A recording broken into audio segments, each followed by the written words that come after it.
Hello everybody, welcome back to the channel. Today is Saturday and I am back again with another video. I'm being really consistent, guys. I'm very proud of myself. Thank you all for your comments. Thank you all that are new to the channel that subscribe. I want to get that out the way at the top. I appreciate you from the bottom of my heart, and for my sisters that have been rocking with me for a while now, that are consistent and commenting and interacting with me on the channel. Thank you, thank you, thank you. I just wanted to drop in today. I have a video. I think that'll be a little bit informative. It might help you to do a self-check, a self-analysis for yourself. You've already seen the title. This was very helpful to me in my life because once I got rid of clutter, I was able to have a little bit more peace. It actually did help me to not have as much anxiety. We don't realize how much clutter, just having abundance of things, can create that kind of stress in your life. When you clean your spaces and allow natural energy to flow through your spaces, it can create so much peace in your life. So if this seems to be an interesting video to you, please keep watching.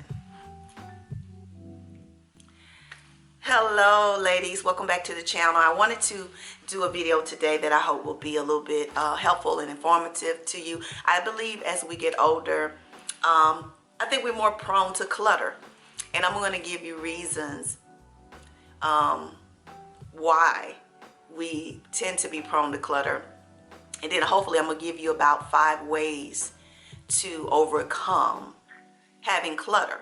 If this is something that resonates with you, if you look around your space, I know some of us have big homes and we have a lot of stuff, and sometimes we walk through these rooms and we're just overwhelmed by all of the things we have. I was watching a video on last week of a young lady, and she was actually younger, but I think this is something really that resonates with us as older people because we have collected so many things over the years.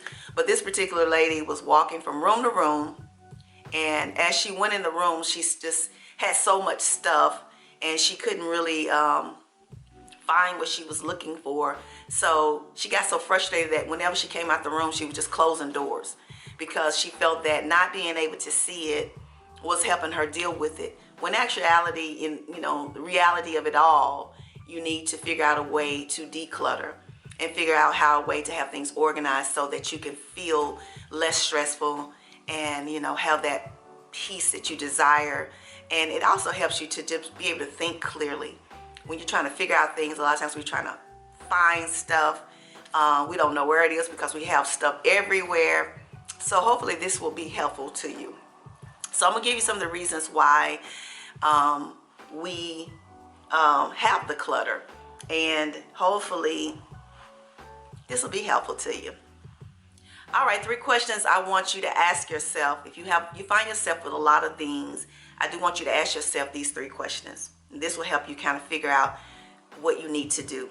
Number 1, do you use it? That's a really big question. And number 2, do you love it? And number 3, do you want it to be a part of your life going forward? These are 3 questions you need to ask yourself when you're thinking about decluttering. Because if not, then you got to ask yourself, why do I have it? If you're not going to use it, if it's not something you just absolutely love, or if it's not something that needs to be a part of your life going forward, then I say, let it go. Let it go. All right, one of the number 1 reasons why we keep clutter, we think about the money that we spent. And sometimes we buy things and they can be very expensive.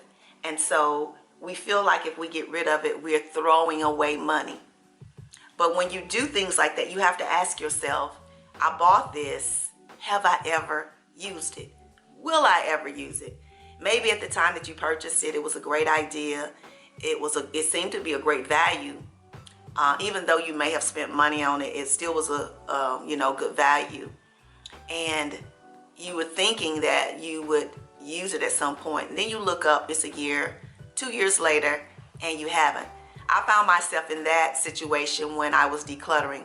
I found clothes in my closet that I had purchased that I have never worn, and the tags were still hanging on them.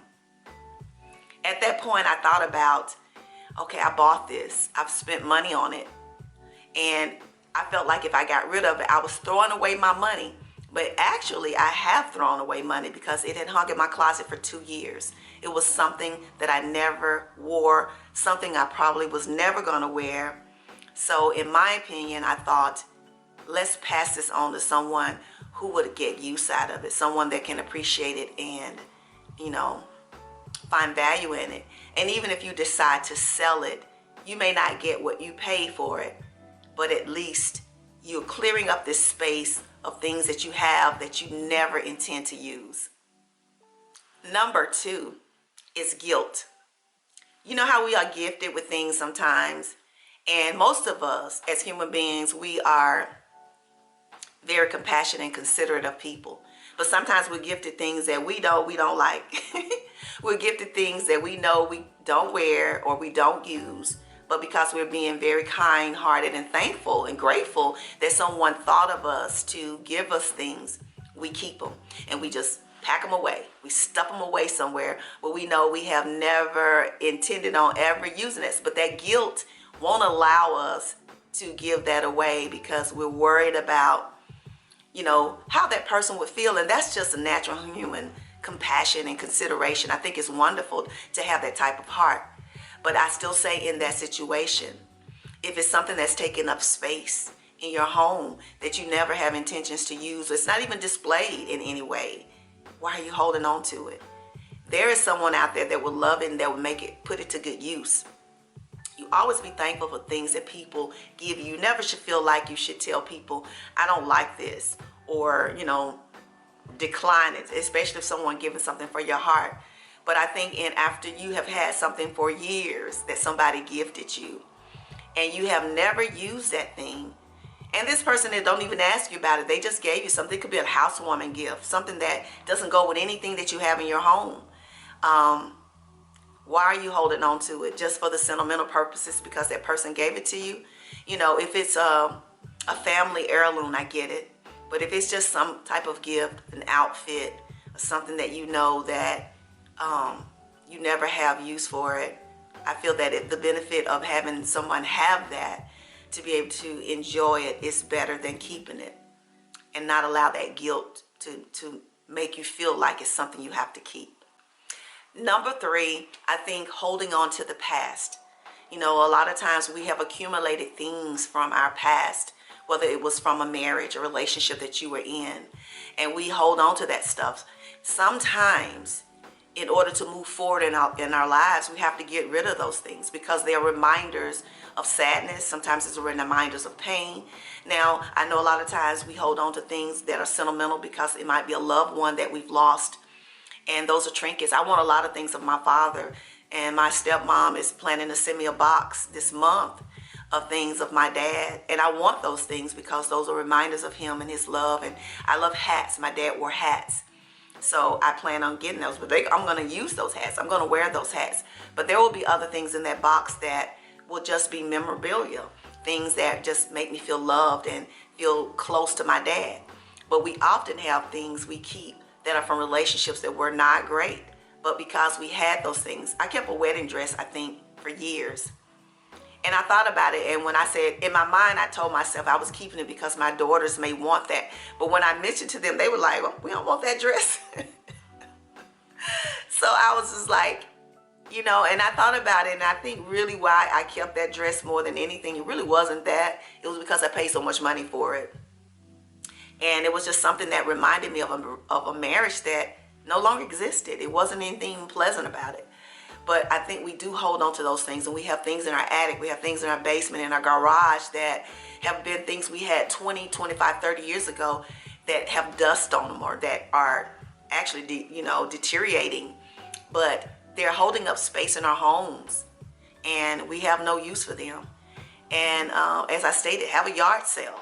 Sell those things if you want to just make money off of them. But why are we holding on things of the past that gives us sad memories or relationships that are long since gone, unless, like I said, it's something that's sentimental due to a loved one?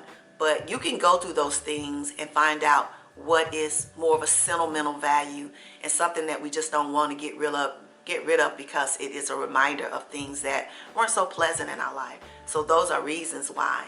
That's the number 3 reason why we keep things.